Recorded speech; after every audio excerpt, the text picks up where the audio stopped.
Ang anino niya nandoon pa rin sa dilim. Pakiramdam ko nakikita pa rin niya ako. Kahit ilang taon na ang lumipas, nandoon pa rin ang takot. Ang takot na baka bumalik siya. Hayaan niyo akong ikwento kung paano nagsimula ang lahat. Lumaki ako sa isang maliit na baryo sa Batangas, kung saan halos lahat ng tao ay magkakakilala.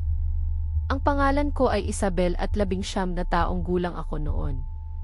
Simpleng buhay lang kami doon, nagtutulungan sa bukid, nagkukwentuhan sa ilalim ng puno ng mangga, at nagbibiruan sa bawat dapit hapon. Sanay kami sa mga kwentuhan tungkol sa mga engkanto at lamang lupa, pero hindi naman namin siniseryoso, mga kwento lang iyon para sa mga bata. Pero nagbago ang lahat nang dumating si Aling Soring. Walang nakakaalam kung saan siya galing. Basta isang araw, nandoon na lang siya, nakatira sa lumang bahay sa dulo ng baryo na matagal nang walang nakatira. At dito nagsimulang maging kakaiba ang lahat. Parang isang bagong pahina ng libro na biglang bumaliktad at hindi mo alam kung anong nilalaman nito. Nagsimulang kumalat ang kung ano-anong usap-usapan tungkol kay Aling Soring.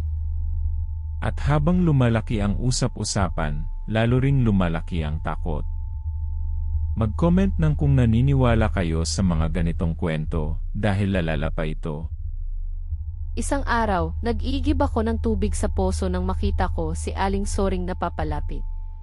May dala siyang malaking basket na parang puno ng kung anong bagay na nakabalot sa lumang tela. May kakaiba sa paraan ng kanyang paglakad, parang lumulutang. Binati ko siya, "Magandang umaga po, Aling Soring." Hindi siya sumagot. Ngumiti lang siya sa akin, pero hindi umabot sa kanyang mga mata ang ngiti. Parang walang emosyon. Ang lamig ng tingin niya, parang may ibang nilalang ang nakatira sa katawan niya. Pag-uwi ko, ikinuwento ko agad kay Lola Marta ang nakita ko. "Lola, nakita ko po si Aling Soring." Ang weird po niya. Si Lola Marta, nagkrus ng daliri. "Naku, bata ka. Huwag kang didikit sa babaeng iyon. May kakaiba sa kanya." Grabe, di ba? Kahit ang matatanda sa baryo, may kutob na. Pero ang mas nakakatakot, hindi lang kutob ang nararamdaman nila. May mga naririnig din silang kwento. At magtiwala kayo, kailangan niyong manatili para sa susunod na mangyayari. Dahil dito talagang nagiging hindi ka panipaniwala. Kinabukasan, may nawawalang manok sa bakuran ni Mang Tonyo. Tapos, nawala naman ang kuting ni Aling Pasing. Ang lahat ng nawawala, gabi madalas mangyari. At palaging may kakaibang amoy na parang pinaghalong bulok at sariwang dugo sa paligid ng bahay ni Aling Soring. Isang gabi, malakas ang ulan. Nakarinig ako ng kakatwang tunog mula sa labas ng bahay namin. Parang may kumakalabog. Hindi ko maintindihan kung ano.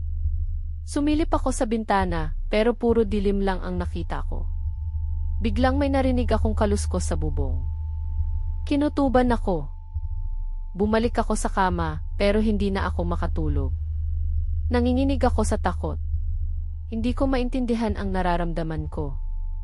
Kinaumagahan, lumabas ako para maglinis ng bakuran.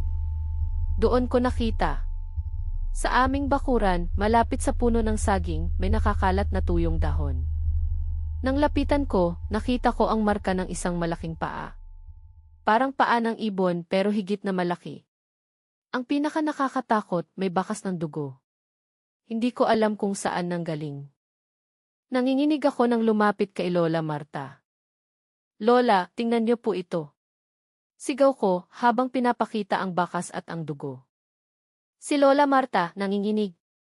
"Iyan na nga ba ang sinasabi ko? Si Aling Soring hindi siya tao." "Ano po nang ibig ninyong sabihin, Lola?" "Nakita ko ang bakas na iyan dati, Isabel. Noong bata pa ako. Isang aswang. Ganyan ang bakas ng paa ng aswang kapag lumilipad at lumalapag." Nanginginig ako sa takot. Hindi ako makapaniwala sa sinabi ni Lola. Aswang? Sa aming baryo. Pero, Lola, imposible po iyon. Wala pong aswang dito. Manalig ka sa akin, Isabel. Ang mga tanda ay nandoon. Ang kakaibang amoy. Ang nawawalang hayop. At ngayon ang bakas na ito. Kailangan nating mag-ingat. Simula noon, hindi na ako mapakali. Palagi akong natatakot tuwing gabi. Halos hindi na ako makatulog. Isang gabi, nagising ako sa ingay ng aso namin. Malakas ang tahol. Hindi ordinaryong tahol, parang takot na takot. Dali-dali akong lumabas sa bahay. Nakita ko roon si Mang Tonyo, kapitbahay namin. May hawak siyang flashlight. Mang Tonyo, anong nangyayari po? Isabel, nakita mo ba yon? May lumipad. Malaki. Nanggaling sa bahay ni Aling Soring. Nanginginig ako. Hindi ko alam kung ano ang sasabihin. Parang may pakpak na malaki. Madilim. Hindi yon ibon, Isabel.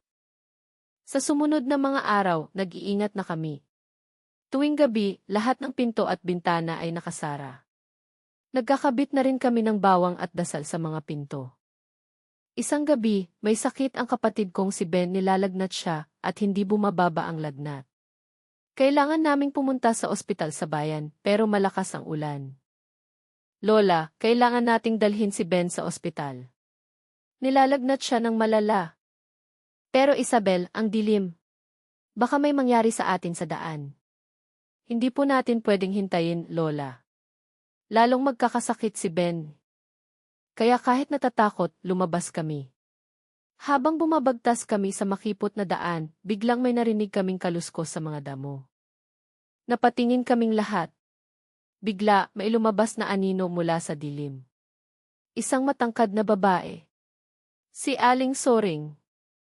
Nakangiti siya sa amin pero ang mga mata niya, mapula. Hindi siya nagsasalita. Nakatingin lang siya kay Ben na mahimbing na natutulog sa bisig ni Lola. Naramdaman ko ang lamig na humaplos sa akin. Ang presensya niya, nakakatakot. Aling Soring, papunta po kami sa ospital. May sakit po ang kapatid ko. Hindi siya sumagot. Unti-unti siyang lumalapit. Ang ngiti niya, lumalalim.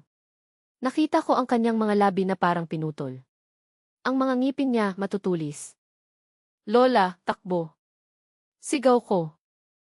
Si Lola, nagdasal. Diyos ko, iligtas mo kami.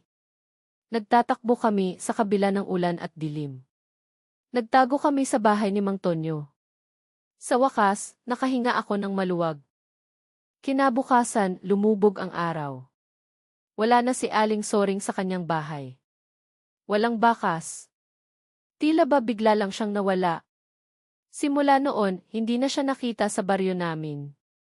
Pero ang alaala niya, ang takot na iniwan niya, nandoon pa rin. At tuwing gabi, tuwing nakakarinig ako ng kaluskos sa bubong, o nakakakita ng anino sa dilim, naiisip ko siya. Kung totoo nga ba ang mga kwento ng aswang? At kung saan siya nanggaling? At kung babalik ba siya? Kaya, totoo ba ito o katang-isip lamang? Ang mga kwento ba ng aswang ay pawang gawa-gawa lamang, o may katotohanan ang mga ito? Ang mga nangyari kay Isabel at sa kanilang baryo ay nagpapakita na minsan, ang takot ay hindi lang nasa isip, kundi totoo at malapit sa atin. I-comment ang inyong mga nararamdaman. At kung may sarili kayong karanasan tulad nito, ibahagi ninyo sa comments. Mag-subscribe para sa bagong kwento araw-araw.